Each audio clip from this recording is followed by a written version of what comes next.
बघा, तो अधिकार माझा नाही आहे. महाविकास आघाडी ही एका पक्षाची बनलेली नाही आहे. महाविकास आघाडीत 3 प्रमुख पक्ष आहेत आणि त्या 3 प्रमुख पक्षांची महाविकास आघाडी बनलेली आहे. मनसे हा एक स्वतंत्र बाण्याचा पक्ष आहे. ते स्वतंत्रपणे निवडणुका लढवतात. बरोबर आहे. या क्षणी शिवसेना आणि मनसे यांच्यात चर्चा सुरू आहे. हे मी तुम्हाला सांगू शकेन. याचा अर्थ महाविकास आघाडीतून आमचे संबंध कसे आहेत? उत्तम.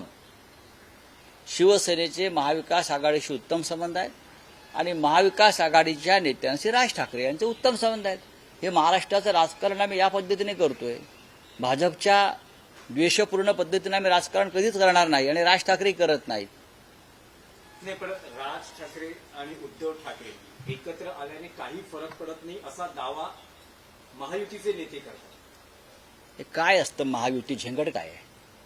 भाजप, शिवसेना, शिंदे, एनसीपी, अजित बघा, पवार हे मुळात- महायुती आहे. अजिबात नाही. हे जे काय तुम्ही शिंदे वगैरे म्हणताय तो भाजपचाच पक्ष आहे. ती अमित शहाची कंपनी आहे, बेनामी. त्या कंपनीतले 90% शेअर जे आहेत ते अमित शहाचे आहेत.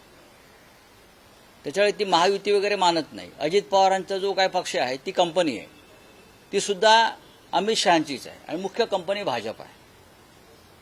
हे शेअर होल्डिंग्स आहेत सगळे. या सगळ्या बेनामी प्रॉपर्टी अमित शहाच्या आहेत. ती महायुती वगैरे सोडून द्या. अमित शहाला वाटेल तेव्हा ती कंपनी बंद करतील. महाविकास आघाडी खरी आणि शिवसेना मनसे युती खरी. रावसाहेब,